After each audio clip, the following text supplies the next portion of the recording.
अस्सलाम वालेकुम नाज़रीन, आप देख रहे हैं प्रेसिंग इश्यूज़ विजन टेलीविज़न पे। आज का हमारा जो प्रोग्राम है वो हमने इस बात पर तरतीब दिया है कि पाकिस्तान के फॉरेन अफेयर्स क्या हैं और अमेरिका से प्रेसिडेंट डोनाल्ड ट्रंप ने बहुत सारे ट्वीट्स किए फ्रांस के बारे में, इंग्लैंड के बारे में, पाकिस्तान के बारे में, भारत के बारे में। इन सब पे हम बात करेंगे। वॉशिंगटन में हमारे साथ होंगे विल्सन सेंटर से Michael Kugelman. Once again this programme will be in English क्योंकि माइक जो है ही कांट स्पीक और understand Urdu. Considering the fact that president Trump has been very busy on his Twitter in the last few weeks and you guys really enjoyed the views of Mr. Michael Kugelman from Washington, we have him again on our show. We welcome you, Mike, and thank you so much for giving us your time. Shall we start with the fact that it's a bit unheard of in the world of foreign affairs for a president to mention approval ratings of another president. But President Trump took the liberty and he had a dig at the French president mentioning his approval ratings. How was it seen in the United States? Well, first, it's great to be back with you here today. Look forward to our conversation. So you're right. We could talk about how what Trump has said about approval ratings is unprecedented, but how many times have we said that something Trump has done is unprecedented? It seems that, whenever we think we can't be surprised anymore, we are, and we're shocked even more. So all I can do as an American is throw my hands up in the air and say, well, what can we do? Here is a question from one of our fellow French journalists who I was talking to earlier. And she's asking, how precisely do you intend to make France great again?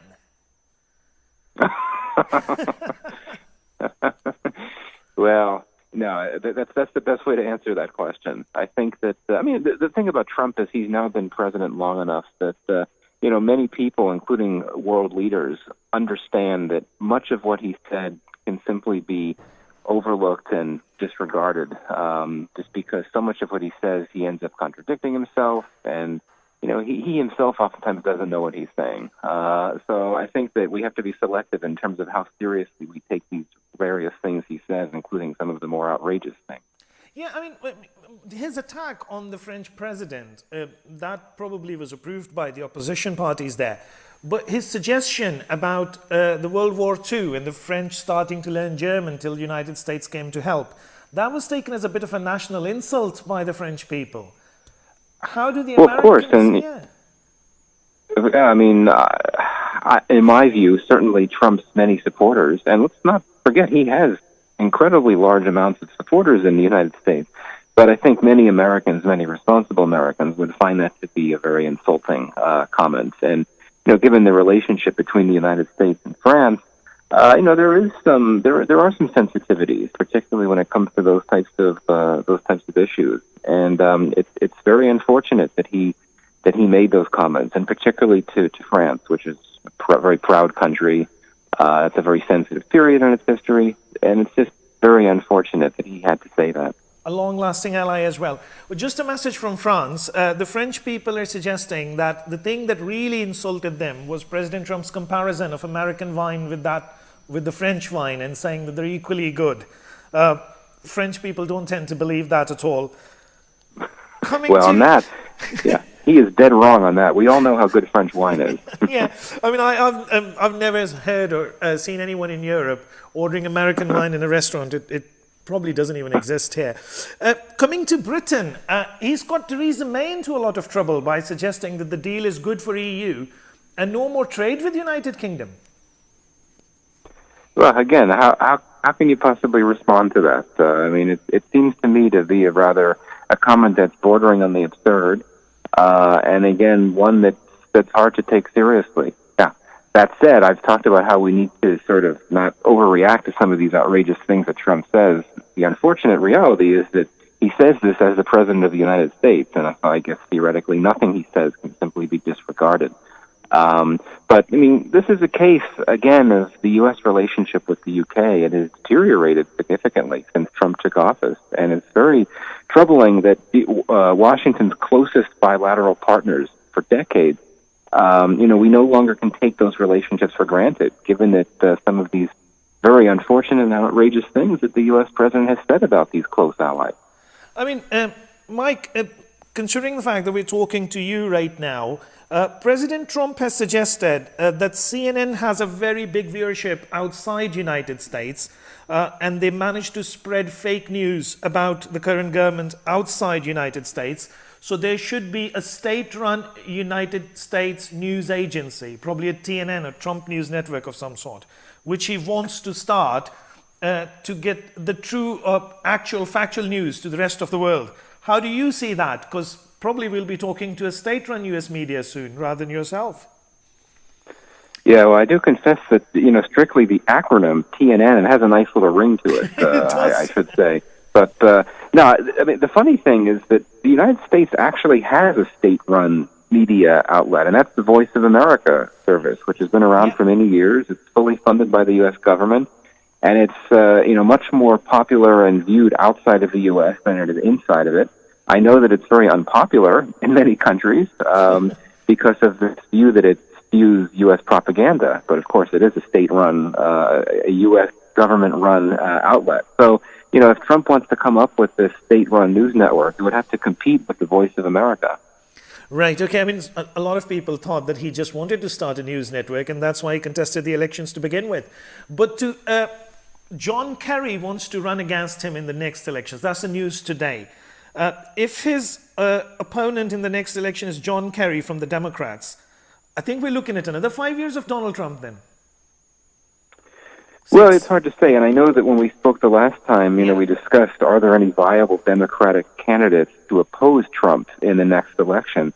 And my answer then is the same now, that there aren't that many clear-cut candidates. And Kerry, that's new. I would be surprised if he actually came out and ran. I mean, he tried previously and failed.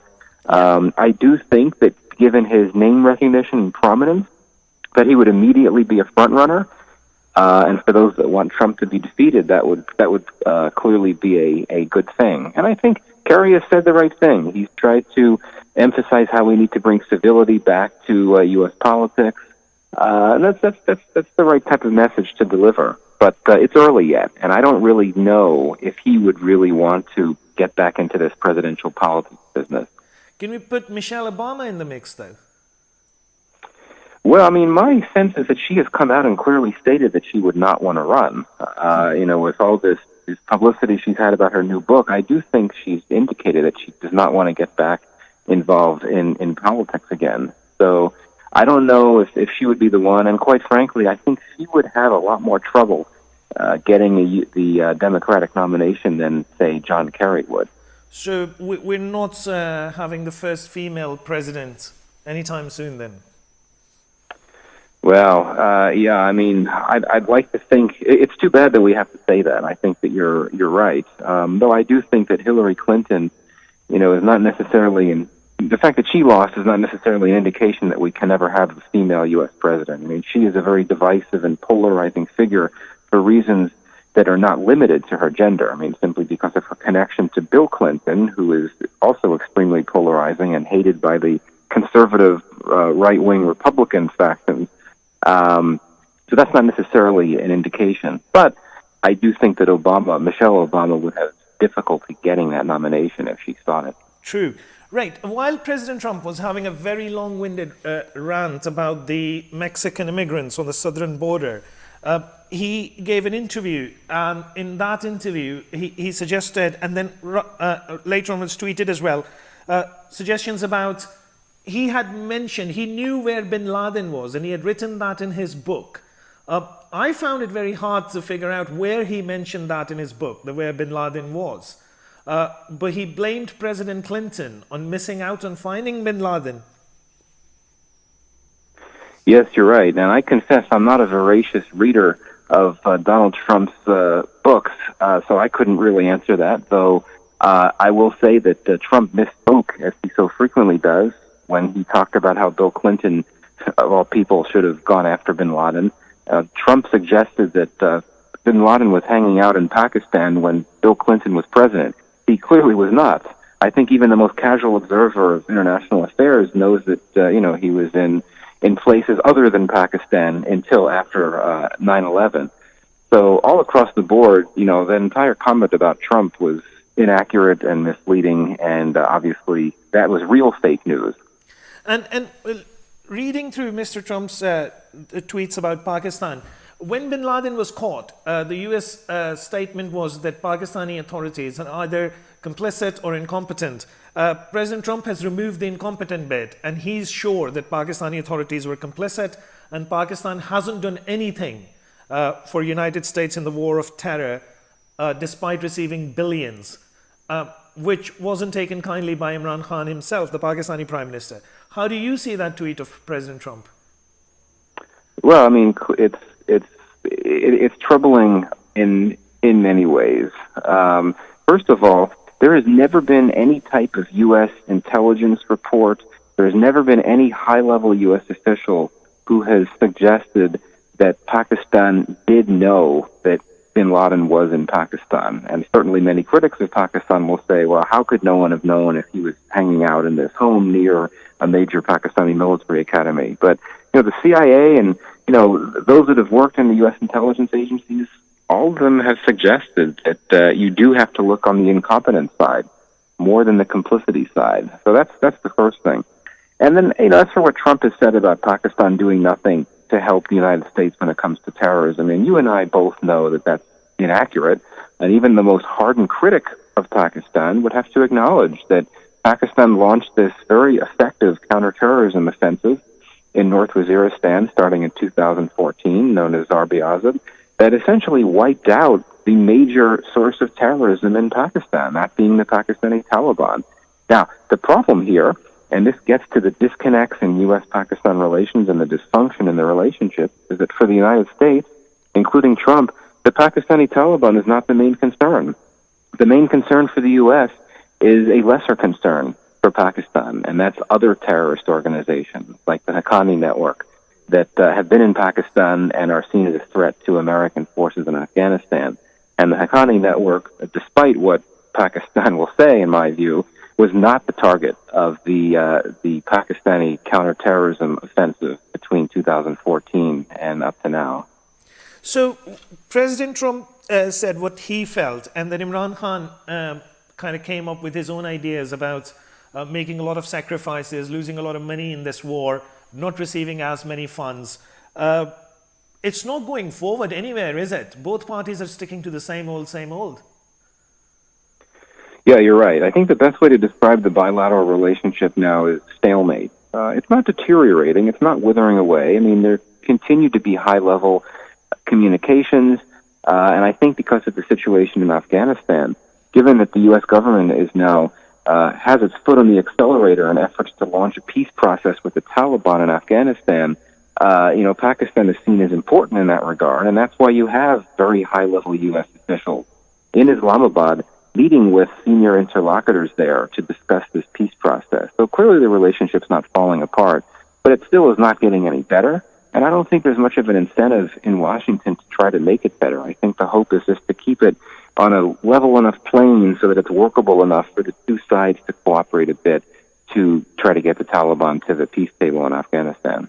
So bringing Taliban to the peace table, Ashraf Ghani, the Afghan Prime Minister, has just come out of Geneva, and he's mentioned that he has formed a 12-member delegation to go and talk to Taliban, and there will be a priority given to women as well to be a part of that committee. Now, I've got nothing against women leading a delegation or peace talks, but probably Taliban don't see it that way, and they probably would be reluctant to talk to women looking at their perspective of how they look at the society. So how do you see that moving forward, the peace process or the peace talks between Afghan Taliban and the Afghan government itself?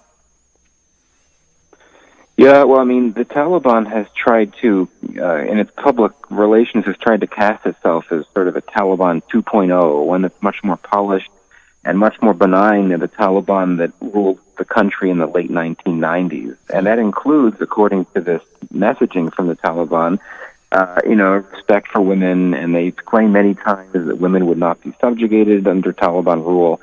I don't know why we would trust them when they say that. It's true, though, that if you see the types, who has been represented around the table at some of these peace conferences on the Taliban over the last few months, including this recent one in Moscow, few if any women around the table, certainly not from the Taliban side. No. very few women. So I do think that this is important, and it's a very good thing that President Ghani has insisted that there be women at the table, because obviously, given who we're dealing with, the Taliban, the plight of women and women's interests would be hugely significant in any type of peace process, given the stakes and given what they could lose and given what could result from an arrangement that allows the Taliban to hold power in some way.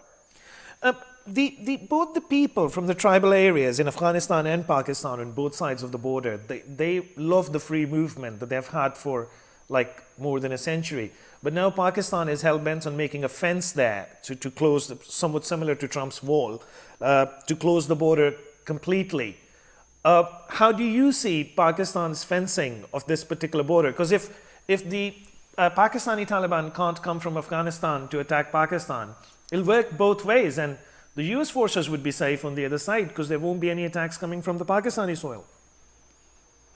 Yeah, well, I mean, one thing that Pakistanis have for them that the Americans don't, or at least the Trump Americans don't have, is that there is a fence on the Afghanistan-Pakistan border. It started to be built, whereas of course there's nothing with the U.S. and Mexico. So the fence is clearly a very complicated matter. You're very right that it certainly could have major benefits in terms of counterterrorism. If you can prevent militants from crossing the border on either side, that certainly is a good thing. So I don't think that's where the concern and unhappiness comes from on the Afghan side. I think it clearly is the territorial issue. As you know, the Afghans have officially never recognized the border, the Durand line between the two countries. And so in the eyes of Kabul, if Pakistan starts building this fence, that essentially is seen as an effort to further legitimize a border that the Afghans have never recognized. I think that's the problem. And I think that, on the Afghan side, and certainly on the U.S. side too, there's this view that even if you do fence this border, there are plenty of areas along the border that cannot be fenced just because the terrain is too difficult and so forth, that you will still be able to have militants crossing over into Afghanistan and into Pakistan, for that matter. Right. I mean, one of the situations in Pakistan at the moment, Pakistan has opened a border with India on the Punjab side for the Sikh pilgrims to come in for their religious ceremonies and whatnot. And now there are calls from the Pashtun side that if you can have a border opening on the Punjabi side with India, why can't we have a border opening on this side with Afghanistan, which is slightly more complicated? How do you see Pakistan's this gesture towards peace with India?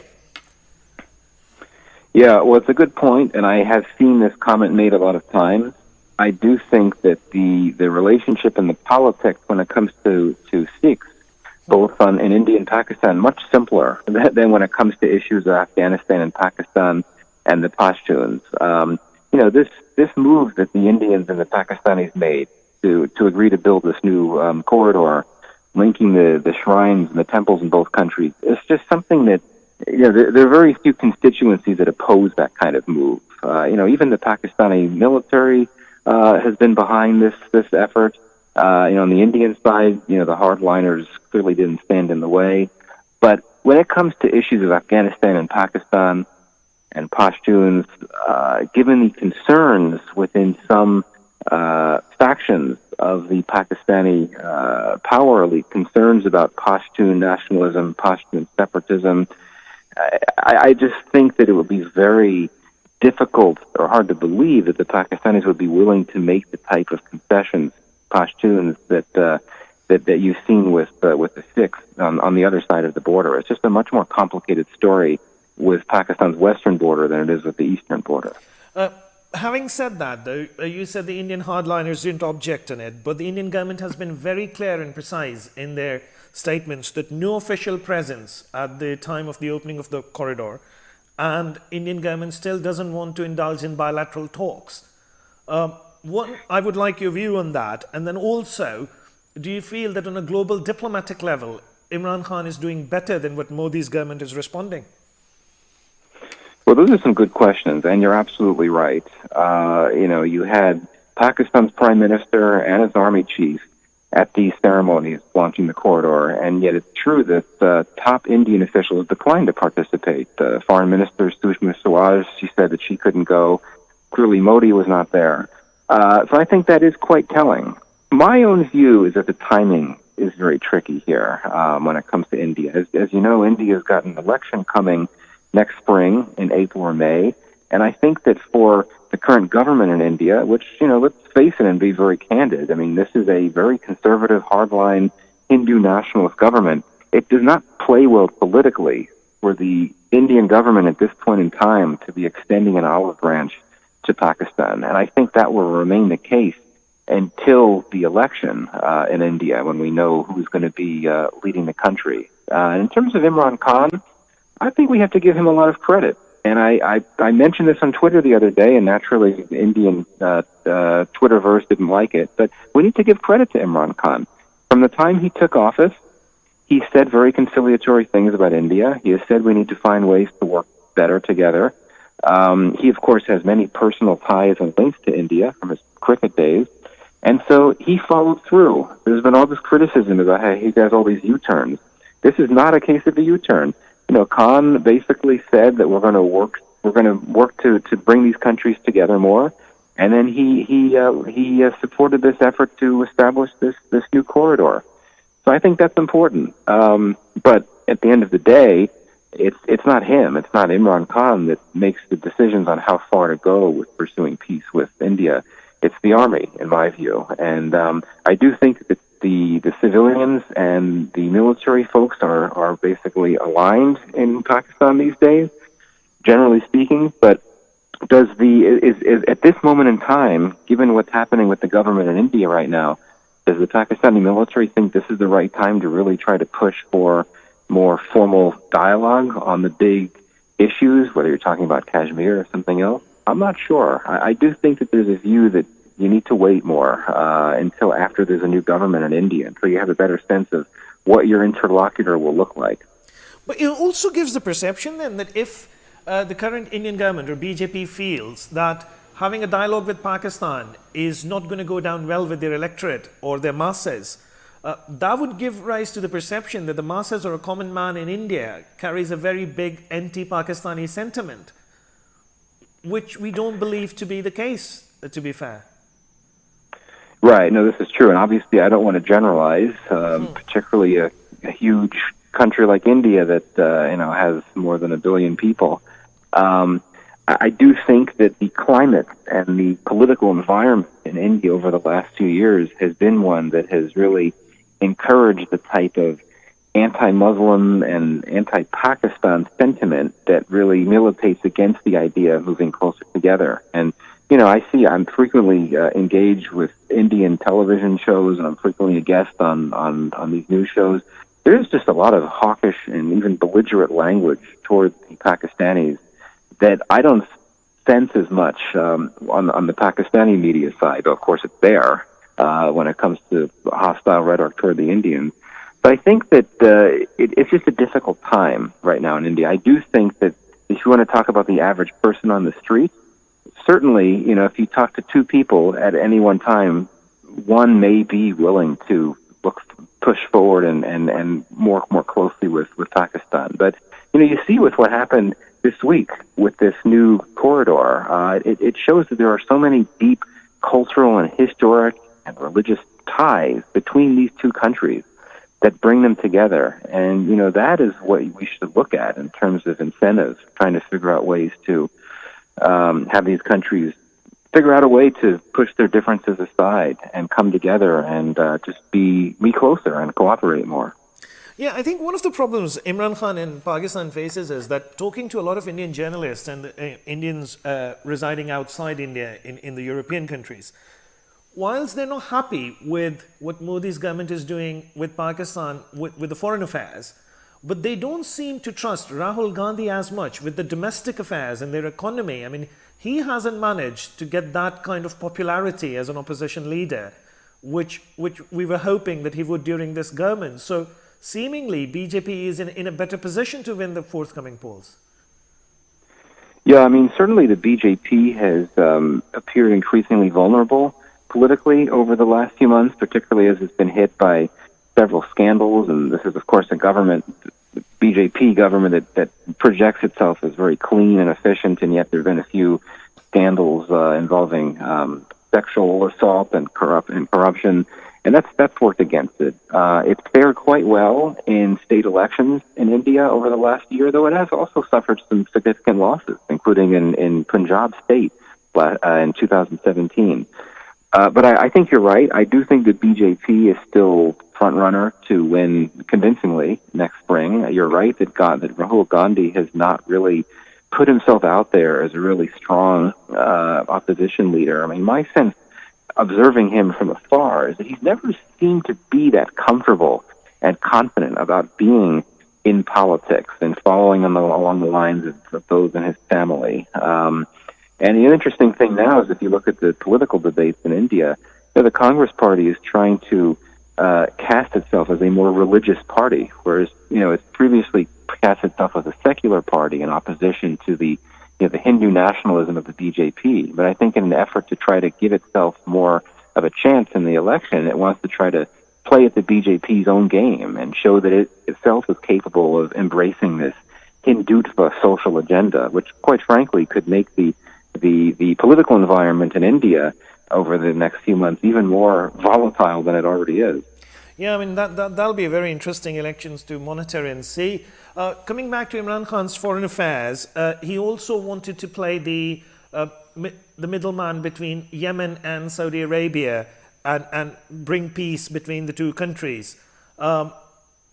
He hasn't, whatever efforts Pakistan will make, but Secretary Pompeo has very clearly stated that it's the Saudi Arabians who are pumping billions into Yemen, trying to make it paradise on earth, and it's the evil Iranians who haven't invested anything and who are hell-bent on destroying Yemen. So looking at the United States perspective of the war, it's very unilateral and one-sided. I mean, they've just completely disregarded any atrocities or human rights violations committed by the Saudis. Yeah, it really is unfortunate. You're absolutely right that clearly the Trump administration is intent on deepening this relationship with the Saudis as much as possible, and at the same time trying to alienate Iran and antagonize Iran as much as possible. And even this very tragic incident with Jamal Khashoggi has not changed Trump's mind with his goal of really aligning the United States with Saudi Arabia. I mean, I'd argue that Trump sees himself and the U.S. is closer to Saudi Arabia than to any other country right now, with the possible exception of Israel. And this is troubling. And I think that Imran Khan is really on the right track, or he had been on the right track, by trying to telegraph Pakistan's need to really stay neutral in the Saudi-Iranian rivalry. I do wonder, though, if the $3 billion gift that the Pakistanis got from Saudi Arabia recently entails a certain need for Imran Khan to telegraph a message that is a bit more aligned with Saudi Arabia than with Iran. But, I mean, certainly we need mediators in this horrible conflict in Yemen. And if Imran Khan can be the guy that does it, all the better, because no one else has been able to step up to the plate. Well, that's a problem that can easily be solved. I mean, Iranians just have to put $3 billion into Pakistan, which unfortunately they don't have. It's been an absolute pleasure talking to you again, Mike. And I believe as long as President Trump continues to tweet, we'll be talking a lot more in the forthcoming few weeks. Thank you so much for your time today. Thank you. Always a pleasure. Take care. So hopefully you have enjoyed the conversation with Mike. The thing about Mike is that he answers all the questions, answers them honestly and in a lot of detail. So it doesn't hold any punches, and that's the best thing about him. A very, very honest and credible journalist. He doesn't call himself a journalist, but he's a very good analyst. Program एक बार फिर अंग्रेजी में था जी. हम कोशिश करें कि हमें अमेरिका से ऐसे कुछ लोग मिल जाएं जिनसे हम उर्दू में भी बात कर सकें. लेकिन obviously if we're talking to Americans or Indians or English जो हमारे गेस्ट हैं, तो we have to talk to them in English. Hope कि आपने आज का प्रोग्राम एंजॉय किया होगा. अगले प्रोग्राम तक के लिए इजाज़त दीजिएगा. अल्लाह हाफिज़.